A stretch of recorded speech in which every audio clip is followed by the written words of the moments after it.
Hello everybody, and welcome to my YouTube channel, Art Classes My Way. We are continuing with The Ring, horror movie reference. We are continuing with this ring, or doing something similar to it. And we are at my studio in my house today. So, this is pretty much where we ended up leaving off in the last video. And that's just about a 6-hour project just to do that much. Because a lot of what goes into making one of these is your base wire getting it into the shapes that you want it to be.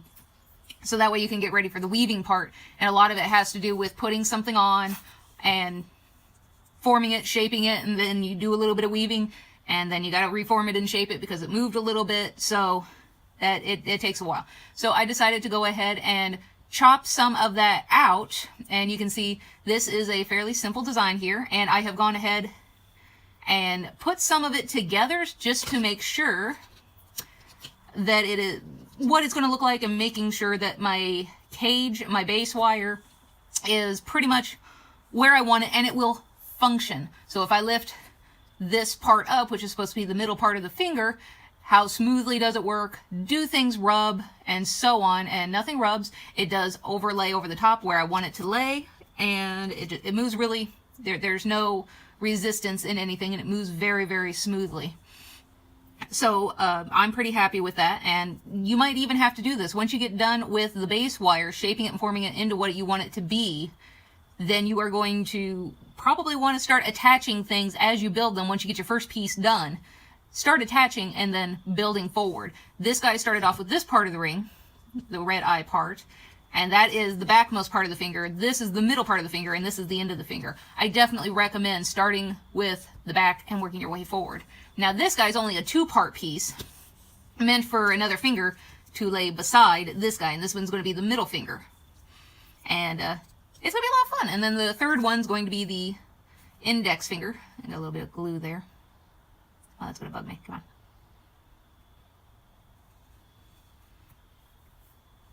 I'll leave it alone. Then the third piece is going to be index finger, and I'm not sure. I might just build only a claw for the thumb, which will be just this part, and then it'll be a kind of whole glove kind of a deal. I mean, obviously it's not a whole glove because I probably might not really do the pinky. We'll see. I do have, as many of you may or may not know, I do have a hard time knowing when to stop. But, especially when it's something I'm just having fun with. So, and then I got my backbone here, my backbone piece, roughly where I want it. I can see a few areas, like in here, it's a little wobbly. I want to probably go in and fix that up a little bit. But this is where I pretty much roughly want it.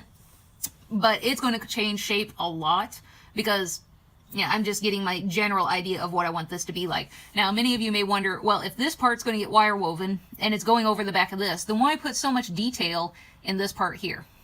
Well, my reasoning behind that is when you're wearing it and then you bend your finger, that's going to get exposed. That's going to be shown. So it's kind of one of those things where one of my favorite phrases, and especially in artwork, it takes on more, not condensation. What's the word? Can't think. It takes on a great deal more meaning, especially to me, and even though it's there is a bit of a biblical reference to it, but it has nothing to do with biblical. The devil is in the details, and that's a detail, and that's just a little something. Yeah, people may not see it very often, but when people, especially a piece like this, if people are wowed by it, if they like it, they're going to come up to either you wearing it or the client that you've made this for. If they're wearing it, they're going to come up and grab their hand and bend their fingers and look at every single nook and cranny and crevice and just take in every aspect and every inch of a work like this. And you want those details covered. And if that's plain Jane, yeah, it would still look all right if it wasn't nearly as decorative. But you want each piece, one, to work together in overall design, but to two, still stand alone as a separate piece of artwork, or each segment has to be its own standalone piece of artwork that all joins together into one masterpiece. So I guess that's the phrase of the day, or what have you. Not that I've ever done that before, but the devil is in the details, and if you're going to impress people, that's the best place to start. So now as far as all of this goes, I did go ahead and build a ring to go into the claw part here. And he's just mildly wired in for now. All of this is going to get cut off, but while I'm building up all the wiring from the side here, you can see this dips down where this guy is above. So if I'm just going back and forth, and then all of a sudden, either you got to leave this exposed or you got to work over it. Now, I want him in there so that way as I'm wire weaving, and again, the backbone is going to help us. The backbone is going to help us go over the top of this and create a nice, smooth transition over the top of this ring, still hiding it, but you can still go around the sides. So that's why he is in there, so that way as I go, I can keep that in mind. And overall, I am pretty happy up to this point with my cage, and pretty much all this is, I've shown you exactly how to do this already, where I did hammering with this piece, did hammering on the end. It's nice and sturdy. Determined how long do I want my claw on this one. Honestly, I'll be honest, I think I got this one just a little bit too long, but I think where I can save it in the end is when I do my pointer finger, making it somewhere in between these guys, because your pointer finger, on some people, mine's actually pretty even, but your pointer finger does tend to be longer than your ring finger. So I can get away with making something in between, and since this one's like majorly longer than either one, then kind of still get that rough finger shape going. So I'm going to cut all this apart. And this is just all scrap wires. Just got to find out where to start. OMG. All right. Let's just unwrap you real quick. And even as I'm going, like you've seen in this video, even as I'm going, this whole thing is going to need to be reshaped constantly throughout. So, you know, nothing's set in stone, but it's nice to have an idea of where to go and shoot for. Gimme, gimme, gimme. See how much of this wire I can unwrap and save for just such a situation in the future that I don't know necessarily exist. And also, when you do this and you put everything together and you want to see how it moves and everything, be sure to put it on and wear it. And make sure that it still feels comfortable.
So we're going to begin this weave the same way we began this guy here.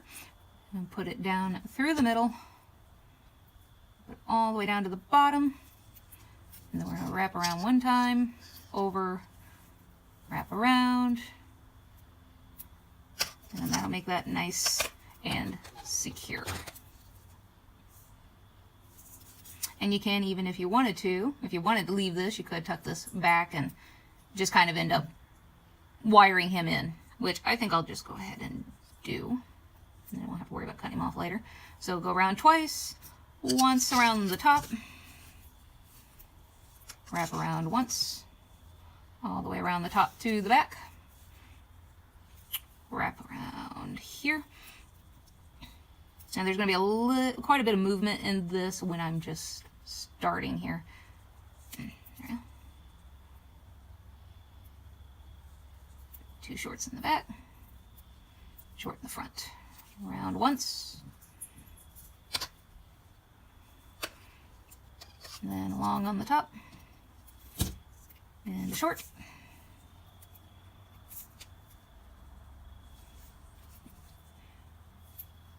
And then around, long in the back, wrap around once, long in the front, wrap around once, long in the back, wrap around once,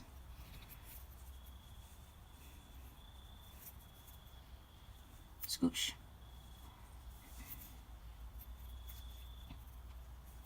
I think I've probably wrapped that guy in there enough, so I'll just go ahead and give him a cut.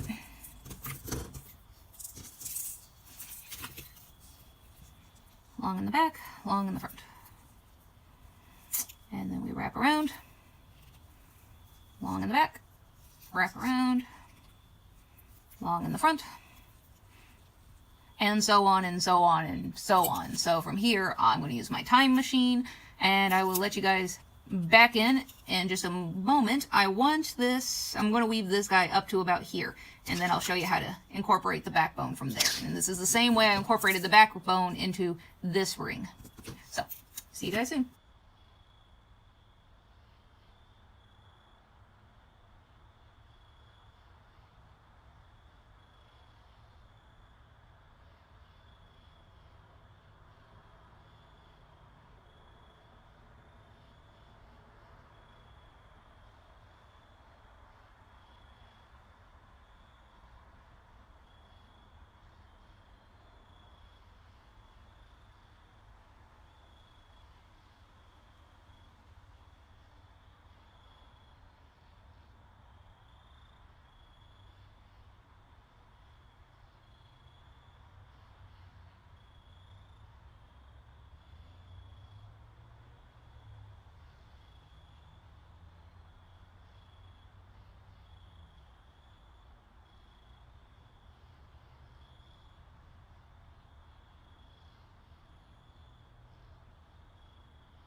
So I've gotten to the point where I'm going to incorporate the backbone into this, and I'm just going to slide him down in here, which makes him a nice little pocket, and wrap.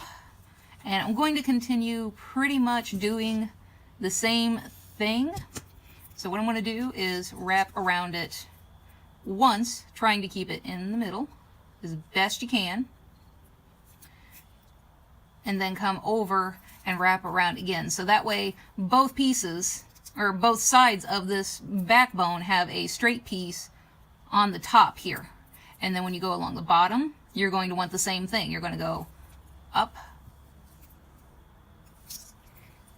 and then around to the other side. So now you have two straight pieces on the back.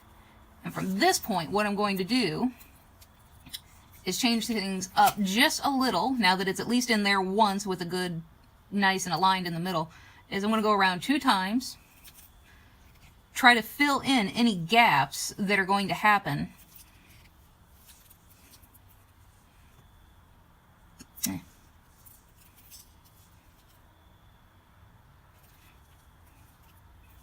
Isn't that how I did it?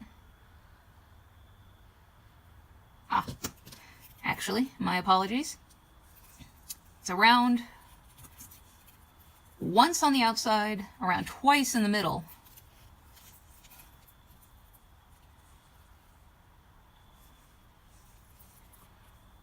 And then once around the outside again. There we go. There. Now the reasoning for this is it leaves me enough room for sewing on the sides here, and being able to incorporate new pieces and more pieces as I need them. Now, because I put the end of this guy in here, obviously all this is way out of line. So when I get to this point, I'm going to want to kind of put everything back together with the ring in there and everything and reshape it overall. I didn't want to just, after I got done, I don't want to just guess and chop off a whole bunch of this copper and end up with too much or too little. So, and it's no big deal to reshape it. It was just a very fast shaping, just to get the rough idea of what I was going to need to do in the long run with the piece. So that's not a big deal. So I'm going to go ahead and continue on with this, fast forwarding through so you guys don't get too terribly bored. And we're going to go on the underside. And when I go on the underside, I'm going to just wrap that in the middle one time instead of the two. Go around the top, go around the middle piece 2 times. Keep in mind, watch and make sure that you don't get this too narrow or narrower than you want it to be as you go. So that's around there twice. Wrap around once, come back, 1 wrap, around the back with 1 wrap, around the middle twice,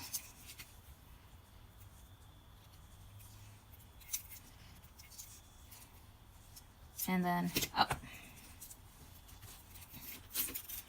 Like so. Alrighty, see you guys soon.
So I've done all the weaving up to where I'm going to want this ring to actually be at, and got him placed there.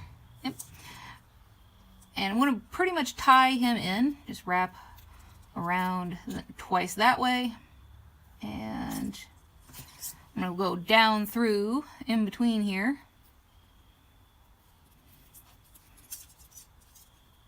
So that way I can come from another direction and kind of crisscross it. Otherwise it's going to be held at a slight angle. And this is a permanent sew down, but it won't be the finished look overall, because we'll do some things to hide some of this. But just in case, make sure that where you're sewing down, it looks nice, neat and orderly, just in case what you end up doing to cover it still looks nice and neat and professional and intentional. So now from here, what I want to do, I'm going to go ahead and come up one more time. Well, actually, well, why not just go, yeah. I'm going to hold him in place, make sure he doesn't go anywhere while I do this. I'm going to come up and kind of try to keep the same weave that I've been keeping this whole time. I'll pop him down for a brief moment and pop him back into place.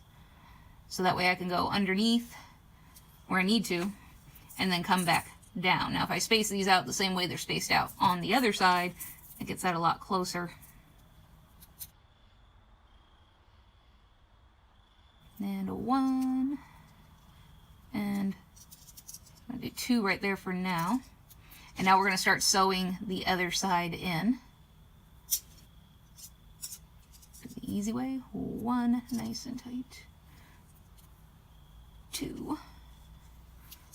We're going to sew down through.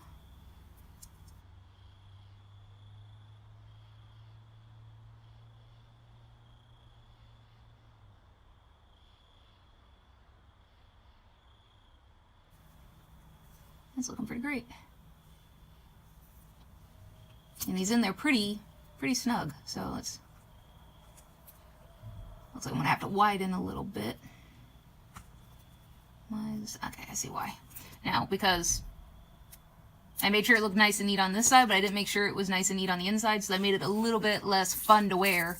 So that means I will have to widen this ring overall.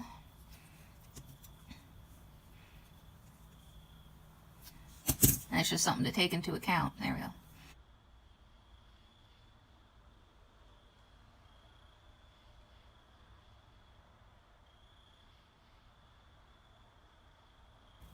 Feels pretty good. It feels better on this side than it does on this side. And that can be just this one little wire who's laying on top of everybody else. And I can feel him on my knuckle. I think I got him to lay down that time. Much better.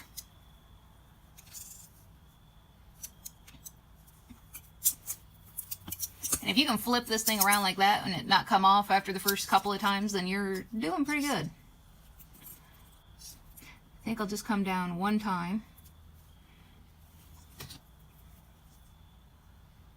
Now, how the hell did that happen?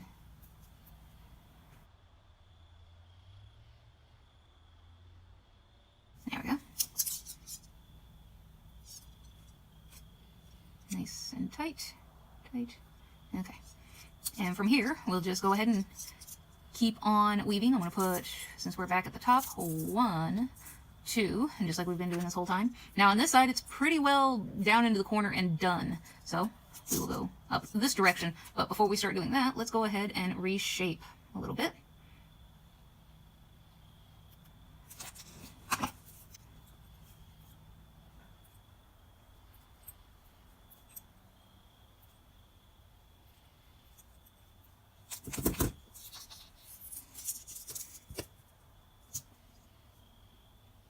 And I want this to go nice and smoothly and matching these guys at this point. So that way everything just nice, incorporates all back nice and flat again. And these guys, all 3 get tied together and they can be a decorative element themselves. So, Now it's going to be pretty hard to get downwards, like so, because it's going to, if you pull it tight, it's going to want to be way up here. So keep in mind as you're going, you're going to want to be slack on that part of it. You want to make sure that you have enough slack that it's going to want to just naturally stay down this way. And if you have to put your finger there to keep it there where it's supposed to be, and that includes front and back, then you're going to need to do that. So this part's going to take a little longer because you're pretty much individually finger placing every little hoop.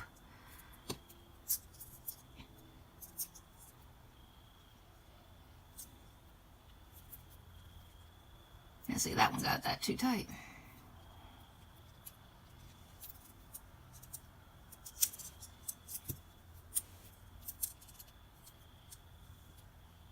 There. 1, 2. Actually, for this one, we won't do 2 because there's a lot of gap in between here on these sides. So we can really, without having 2, we don't need extra spacing along here. So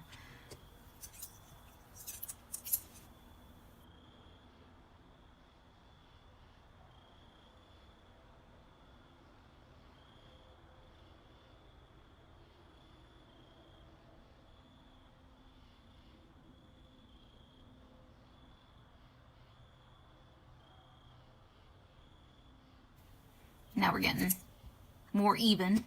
We'll just continue doing 1s, but we'll start getting it tighter to pull these 2 ends together. And we can just kind of pre-shape them ahead anyway. Get them roughly where we need them to be. There.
Which is called Night of the Living Dead, the beginning, which elaborates on that story. Now Barbara's telling her story. And he said, "Can I have some candy, Barbara?" The story about the candy, like, yeah, he kind of said something like that, but it's not consistent, which is fine. I think, I mean, people don't always remember things accurate, so I think it makes sense. Hot in here.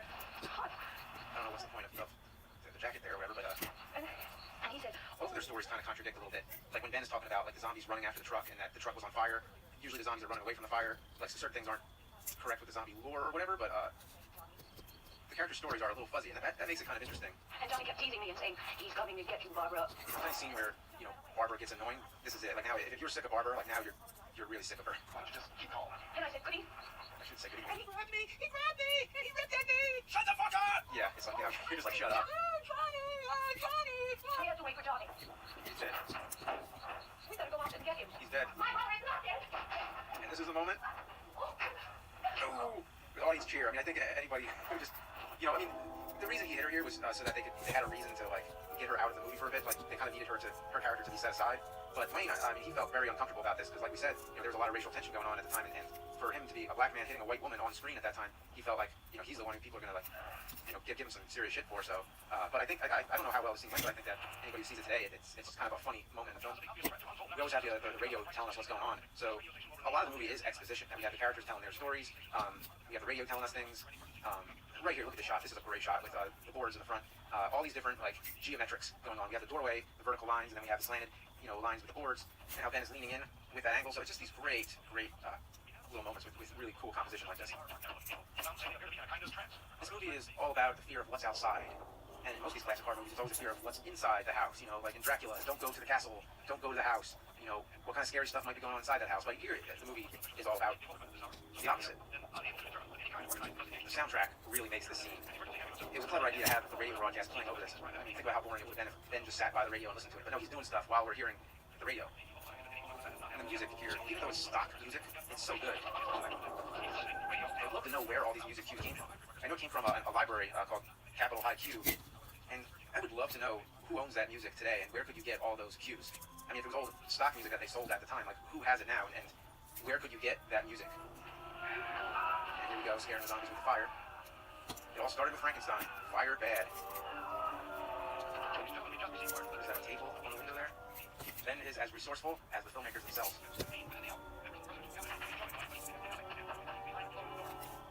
house is all boarded up pretty good. He's a pro at this. With her out of the picture, it sure helps. If it was just him, I think you'd have a better chance of survival.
So from what I'm seeing, these were supposed to be the areas that these two connected, but when I put my finger pretty much like together, this piece is very far away from this piece.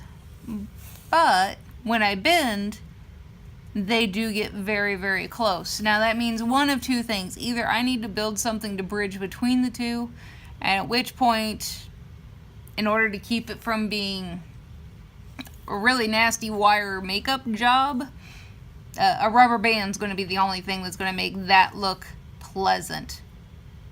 But because of how I designed this, that's a lot of extra metal there that I can instead rotate forward to meet up with all of the rest of this.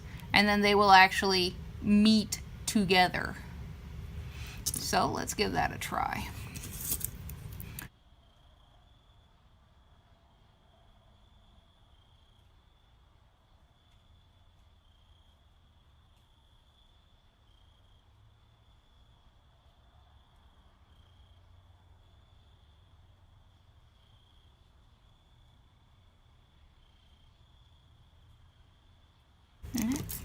So I want to take some of the scrap wire that I had these guys wired together originally, and I'm going to put them back together temporarily. And when I put these things together temporarily, like I said before, I like to wear these for like 3 or 4 days before I completely commit to where I have placed all the joints.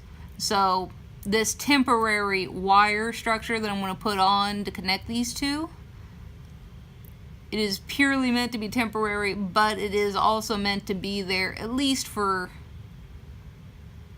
3 or 4 days of use.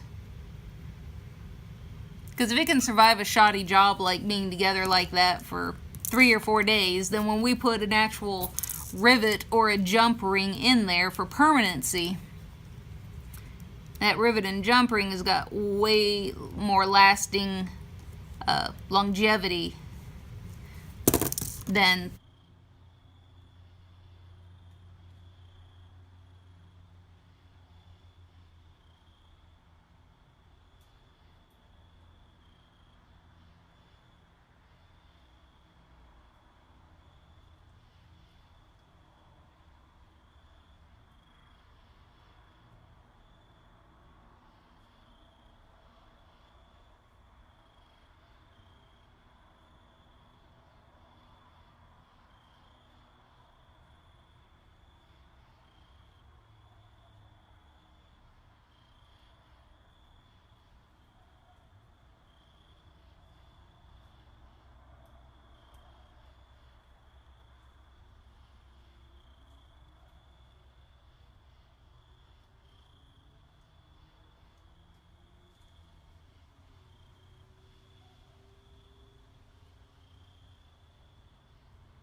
Now I want to make sure that this isn't too much wire wrapped around there to where it won't move anymore. So we'll just double check that, and feels fine.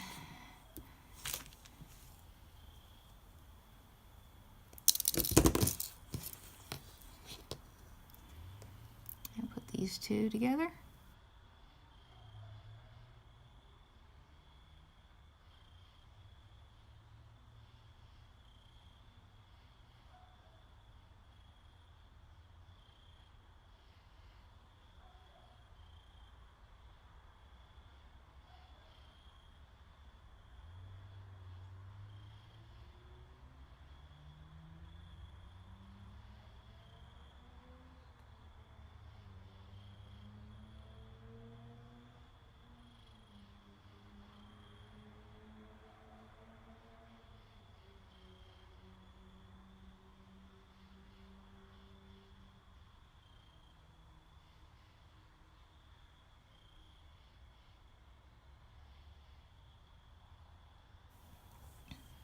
Now that's predominantly stiff because the wire there is pretty brand new. It's not had much movement going on just yet, but that looks like that is articulating perfectly fine.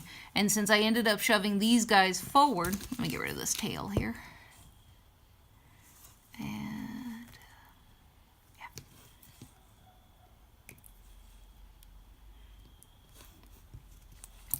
Now, because I ended up shoving these guys forward, this allowed this guy to come back down where he belongs, so I can reshape this part to be a little bit more down, like I originally had it. Off center there.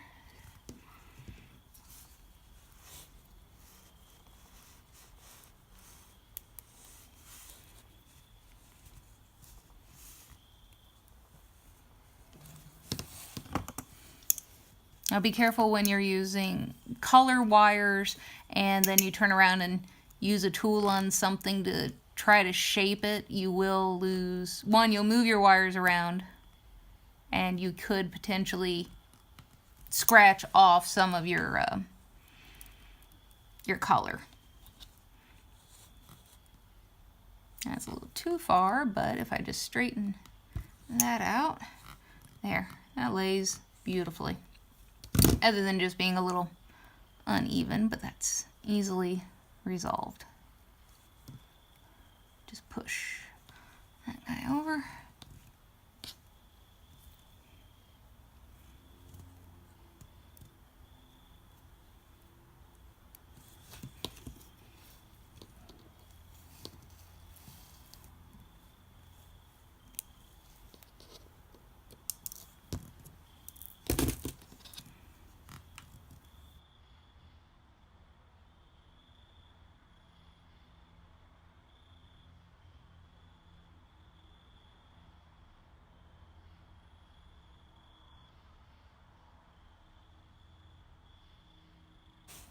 You see all my wires trying to run off here.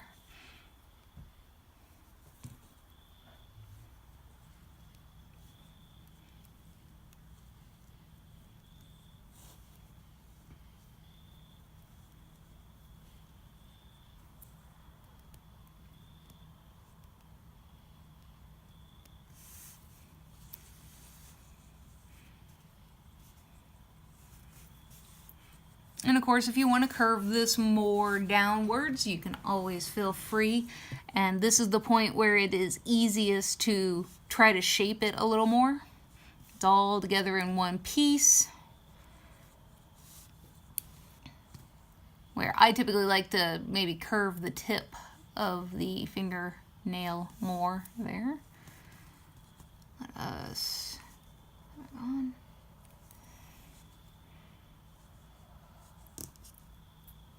And I'm thinking I'm going to go ahead and make another ring for this part of the finger to make sure that he is good and latched down.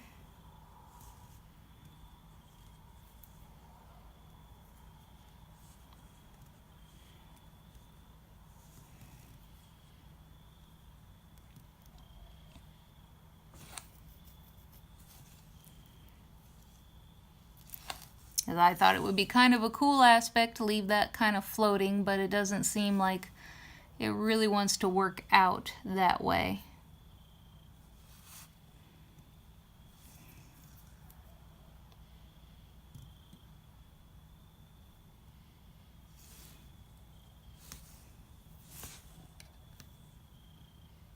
Of course, how much can you bend your finger without bending the whole thing, but... And of course, bending the whole thing, it looks pretty good.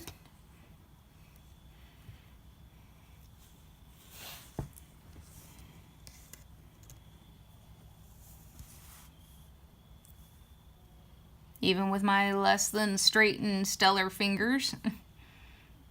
You see how much he curves off that way and this one curves off that way.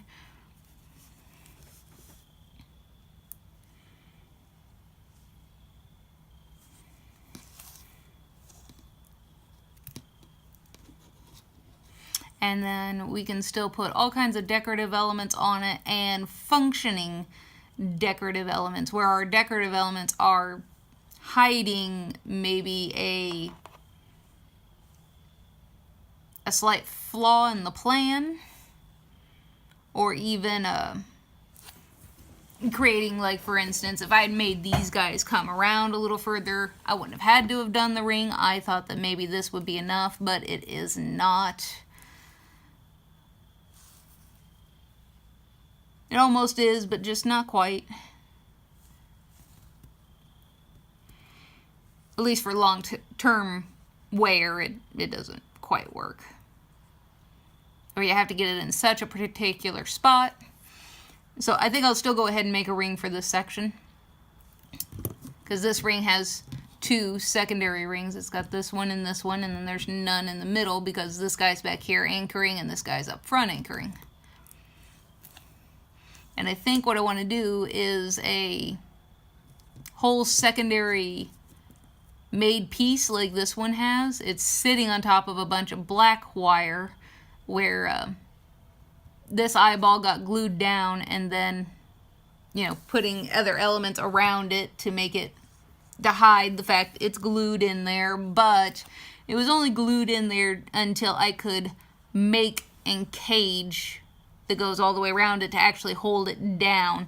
If the glue comes off now, the worst thing that's going to happen is he's going to spin in there.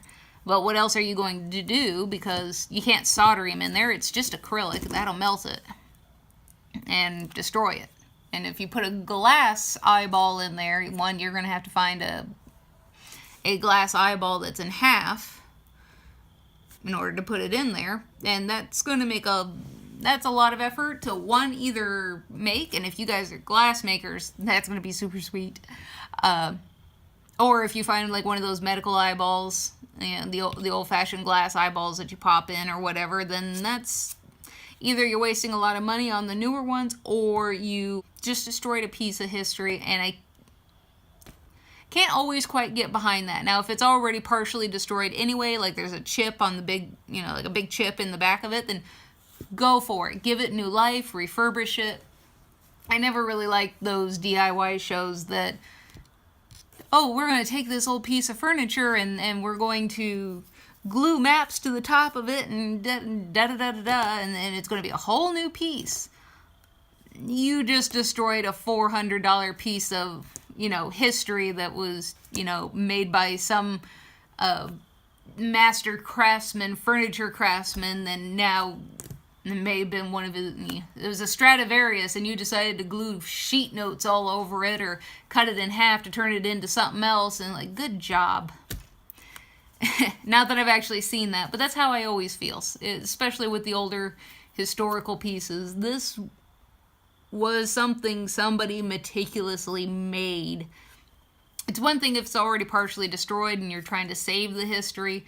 It's another when it's in really good condition and then you just decide, I don't like it, I'm gonna paint it. Well, you little snob. I don't know, it's just always rubbed me the wrong way. But anyway, so I think I'm going to leave this part of the video here because I have been working on this for quite a while. That is a lot of weaving, but there is a lot more work yet to do to this. And you can see I got to reshape him still to make him straight on my finger. And again, it's not a problem with what I've made, it's just a problem with my finger. It's only holding on to this part of my finger, and this part of my finger, that is straight. But then turns the other way. So it's more a flaw in me, not a flaw in this. But there's still some wonky areas to still try to even out. Like you can see that dip in there, and that can all be hidden too with the decorative elements that we put in. And for as much as I've been fiddle farting around and this wire still holding and not causing any problems, we might be settled on that. It's pretty square. And if you're wondering how I made this ring, again, I do have a video on it. I'll briefly go over how you make it.